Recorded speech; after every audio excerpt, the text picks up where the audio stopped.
आप लोगों का हमारे YouTube channel polytechnic entrance exam 2021 में। तो दोस्तों आज हम आप लोगों के लिए लेकर आए हैं यूपी पॉलीटेक्निक 2021 से रिलेटेड फिजिक्स के मोस्ट इम्पॉर्टेंट टॉपिक्स के बारे में। तो दोस्तों यदि आप में इस चैनल पर नए हैं तो इस चैनल को सब्सक्राइब करना मत भूलिए, क्योंकि इस चैनल पर आपको पॉलीटेक्निक से रिलेटेड क्वेश्चंस के बारे में बताया जाता है। दोस्तों तो चलते हैं, शुरू करते हैं हमारे टॉपिक्स को। हमारा आज का टॉपिक है कार्य सामर्थ्य एवं ऊर्जा। आज दोस्तों आप लोगों को बताएंगे वर्क पावर और एनर्जी के बारे में। दोस्तों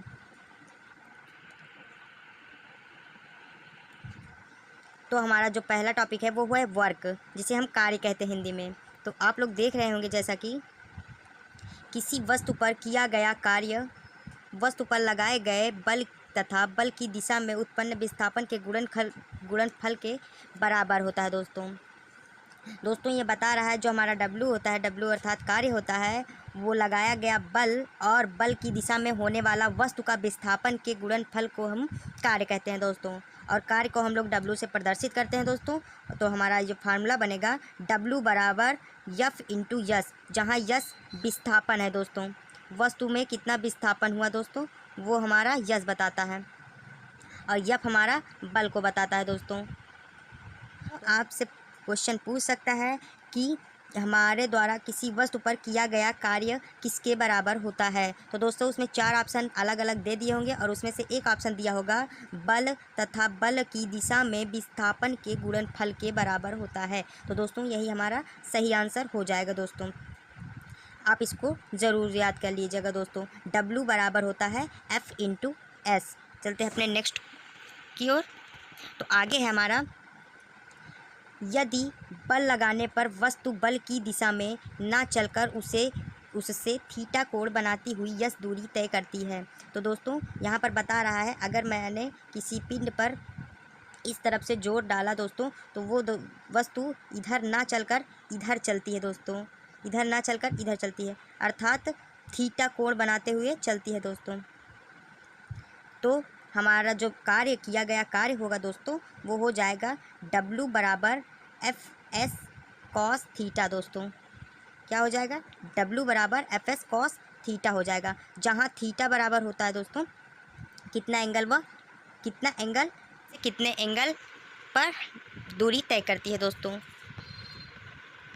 तो आगे चलते हैं, यदि थीटा बराबर 90 अंश हो तो W बराबर 0 होगा। दोस्तों जब थीटा का मान हम 90 रखेंगे, दोस्तों थीटा का मान 90 रखेंगे तो चूँकि कॉस 90 का मान होता है दोस्तों 0, कॉस 90 बराबर 0 होता है। तो जब हम इसे कार्य के फार्मूले पर रखेंगे एफ एस कॉस 90, तो दोस्तों हमारा जो W का मान आएगा वो 0 होगा। दोस्तों अगर हमने बल लगाया और वस्तु बल की दिशा से 90 डिग्री कोण पर विस्थापित होती है दोस्तों, तो उस स्थिति में किया गया कार्य हमारा क्या होगा दोस्तों वो 0 होगा। दोस्तों क्या होगा 0 होगा। अब और यदि हम विस्थापन की दिशा में जब बल लगाते हैं और वह विस्थापन की दिशा से 0 डिग्री कोण पर 0 अंश कोण पर विस्थापित होती है। दोस्तों जब थीटा बराबर 0 होगा तो हमारा कॉस 0 का मान 1 आ जाएगा। उस स्थिति में किया गया कार्य W बराबर एफ एस होगा। दोस्तों चलते हैं अपने नेक्स्ट टॉपिक की ओर। हमारा नेक्स्ट टॉपिक है कार्य के मात्रक। दोस्तों का यूनिट्स ऑफ वर्क। तो कार्य एक अदिश राशि होती है। दोस्तों ये क्वेश्चन आपसे पूछ सकता है दोस्तों एग्जाम में कि कार्य निम्न में से कौन सी राशि है। उसमें आपको ऑप्शन दिया रहेगा सदिश, अदिश सदिश दोनों, इनमें से कोई नहीं। तो दोस्तों हमारा जो ऑप्शन सही होगा उसमें से अदिश राशि है। कार्य का क्या है अदिश राशि है।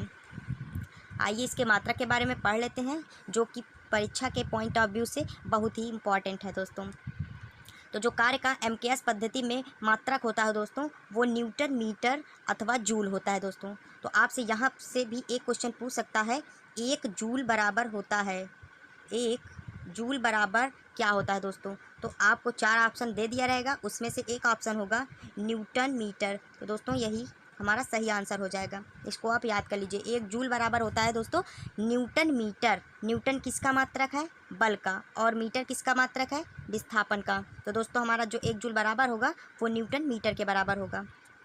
हमारे दूसरे नंबर पर है सीजीएस पद्धति में कार्य का मात्रक है। तो दोस्तों सीजीएस पद्धति में कार्य का मात्रक डाइन सेंटीमीटर या तो अर्ग होता है दोस्तों। इसको भी आप याद कर लीजिए दोस्तों। और यहाँ पर हमारा लिखा हुआ है 1 जूल बराबर है 10⁻7 अर्ग के बराबर होता है दोस्तों। इसको भी आप याद कर लीजिए। 1 जूल बराबर होता है 10⁻7 अर्ग के बराबर होता है। आगे हमारा अगला टॉपिक दिया है वृत्ताकार गति में कार्य, वर्क इन सर्कुलर मोशन। तो दोस्तों यहाँ पर लिखा हुआ है जब कोई वस्तु किसी वृत्त के अंतर्गत वृत्ताकार मार्ग पर चलती है तो बल की दिशा सदैव वृत्त के केंद्र की ओर होता है। तो दोस्तों जो बल की दिशा होगी वो हमेशा केंद्र की ओर होती है और गति की दिशा वृत्त की स्पर्श रेखा के अनुदिश होती है।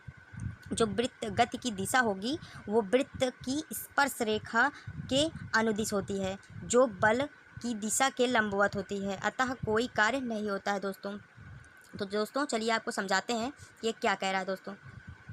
यदि हम किसी वृत्त के अंतर्गत कोई कार्य करते हैं दोस्तों, ये हमारा वृत्त का केंद्र है। तो दोस्तों जो हम बल लगाते हैं, जब किसी वस्तु पर हम बल लगाते हैं वो इस तरफ विस्थापित होगी। हम ऐसे ऐसे, तो ये हो गया इधर, ये ऐसे हो जाएगा और ये इधर ऐसे हो जाएगा। तो दोस्तों यहाँ पर जो विस्थापन है दोस्तों वो 0 है।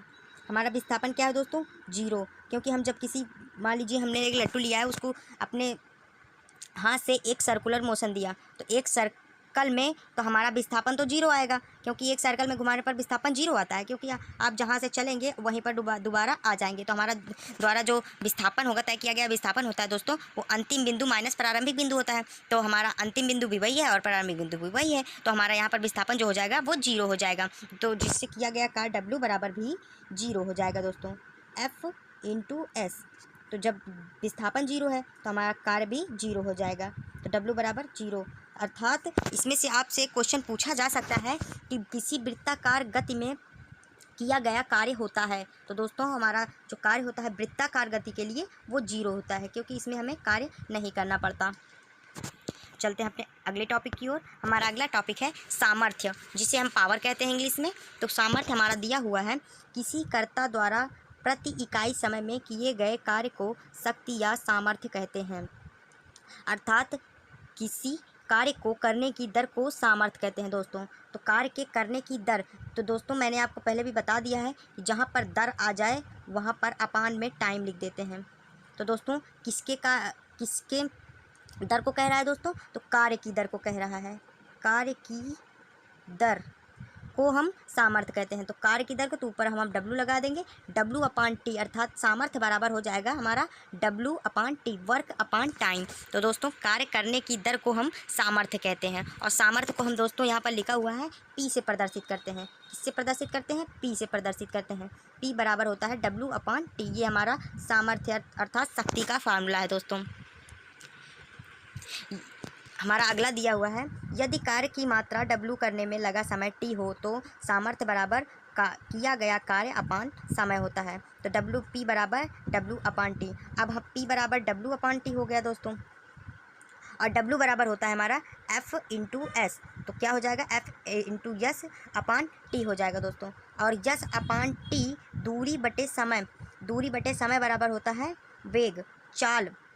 चाल को हम लोग दूरी बटे समय लिखते हैं। तो इसके लिए हम यहाँ पर लिख सकते हैं V, अर्थात वेग।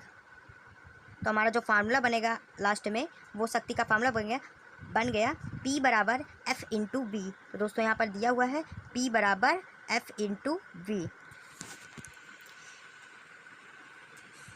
तो दोस्तों एक इम्पॉर्टेंट बात भी यहाँ पर लिखी हुई है कि शक्ति एक अदिश राशि है। तो दोस्तों आपसे यह क्वेश्चन भी पूछ सकता है एग्जाम में कि शक्ति निम्न में से कौन सी राशि है, तो आप उसमें से जो ऑप्शन होगा अदिश राशि उसी पर टिक कर दीजिएगा दोस्तों। चलते हैं इसके मात्रक की ओर। तो इसका मात्रक होता है जूल प्रति सेकंड होता है, जिसे हम लोग वाट भी कहते हैं दोस्तों। जिसे हम लोग क्या कहते हैं, वाट भी कहते हैं दोस्तों। चलिए आपको बताते हैं कि ये कैसे आया दोस्तों। तो हमारा जो फार्मूला पहले था दोस्तों वो P बराबर था W/T। तो और हमने आगे बता दिया है कि कार्य का जो मात्रक होता है वो जूल होता है, जूल जूल, और समय का हो जाएगा समय सेकेंड। तो दोस्तों हमारा जो मात्रक बनेगा जूल प्रति सेकेंड बन जाएगा, और इसे हम लोग वाट भी कहते हैं। तो हमारा 1 वाट बराबर बन जाएगा फार्मूला मात्रक 1 जूल प्रति सेकेंड बन जाएगा। तो इसको भी आप याद कर लीजिएगा, क्योंकि आपसे एग्ज़ाम में इसे पूछ सकता है कि 1 वाट बराबर होता है, तो आप लोग सीधे सीधे बता दीजिएगा 1 वाट बराबर 1 जूल प्रति सेकेंड होता है। तो चलते हैं अपने नेक्स्ट की ओर। यहाँ पर दोस्तों सामर्थ्य के कुछ अन्य मात्रक भी दिए हुए हैं, जैसे कि 1 किलोवाट बराबर होता है 10³ वाट, 1 मेगावाट बराबर होता है 10⁶ वाट, तथा एक अश्व सामर्थ्य जिसे हम हॉर्स पावर भी कहते हैं बराबर होता है 746 वाट। दोस्तों इनमें से ये बहुत ही इंपॉर्टेंट है, आपसे ये एग्जाम में पूछ सकता है कि एक अश्व शक्ति बराबर होता है। तो दोस्तों उसमें आपको 3-4 ऑप्शन दिए होंगे, जिसमें से 746 वाट भी दिया होगा दोस्तों। तो आप इसी ऑप्शन पर टिक कर दीजिएगा दोस्तों। एक अश्व शक्ति बराबर कितना होता है दोस्तों, 746 वाट। आगे भी आपको दिया, तो दोस्तों आगे भी आपको एक महत्वपूर्ण मात्रक बताया गया है। 1 वाट घंटा बराबर होता है 3600 जूल दोस्तों। 1 वाट घंटा बराबर कितना होता है, 3600 जूल होता है दोस्तों। ये भी आपसे एग्जाम में पूछ सकता है कि 1 वाट घंटा बराबर कितना होता है, 3600 जूल। इसे आप याद कर लीजिएगा दोस्तों।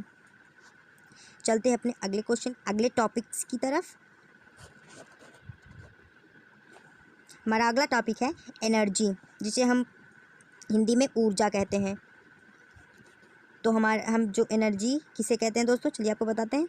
कार्य करने की क्षमता को ऊर्जा कहते हैं, अर्थात जो कार्य हम करते हैं दोस्तों उसकी क्षमता, अर्थात हमारी क्षमता कितनी है किसी भी कार्य को करने की, उसी को हम लोग ऊर्जा कहते हैं दोस्तों।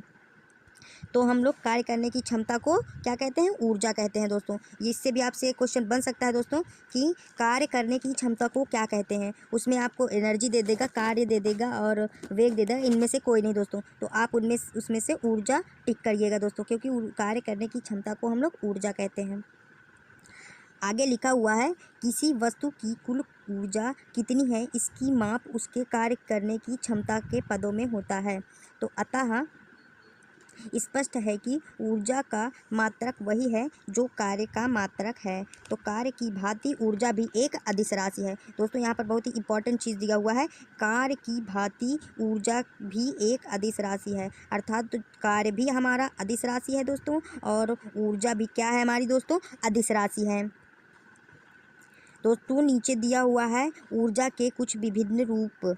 तो दोस्तों ऊर्जा के रूप दिया हुआ है, पहला पे दिया हुआ है यांत्रिक ऊर्जा, दूसरे पे हमारा दिया हुआ है रासायनिक ऊर्जा, तीसरे पे चुंबकीय ऊर्जा, चौथे पे है ध्वनि ऊर्जा, और हमारा अगला है ऊष्मीय ऊर्जा, हमारा अगला है विद्युत ऊर्जा, अगला है नाभिकीय ऊर्जा, और अगला है प्रकाश ऊर्जा। दोस्तों ये सभी क्या है, ऊर्जा के रूप हैं, विभिन्न स्वरूप हैं दोस्तों। तो इन्हें भी आप एक बार पढ़ लीजिएगा, एग्जाम में आपसे इनमें से पूछ सकता है निम्न में से ऊर्जा के रूप हैं। तो दोस्तों आपको 3-4 ऑप्शन दे दिए जाएंगे, उसमें से इनमें से एक इनमें से भी होगा, तो जो होगा यहाँ पर वही सही होगा दोस्तों। ऊष्मीय ऊर्जा दे दिया होगा, ध्वनि ऊर्जा, ये सभी ऊर्जा के रूप हैं दोस्तों। इन्हें आप एक बार पढ़ लीजिएगा दोस्तों। और यहाँ पर एक और इम्पॉर्टेंट चीज़ बताई गई है कि ऊर्जा का जो मात्रक होता है दोस्तों वो कार्य का मात्रक, अर्थात ऊर्जा का भी मात्रक जूल होता है दोस्तों। क्या होता है, ऊर्जा का मात्रक जो होता है दोस्तों वो जूल होता है, जो हमारा कार्य का मात्रक होता है। तो दोस्तों ऊर्जा और कार्य के दोनों के मात्रक सेम होते हैं दोस्तों। तो आगे जानने के लिए हमारे चैनल को सब्सक्राइब कीजिए। ये हमारा पार्ट 1 है। पार्ट 2 में हम आप लोगों को इस चैप्टर के आगे के इम्पॉर्टेंट टॉपिक्स के बारे में बताएंगे दोस्तों। तब तक के लिए धन्यवाद, मिलते हैं अपने नेक्स्ट वीडियो में।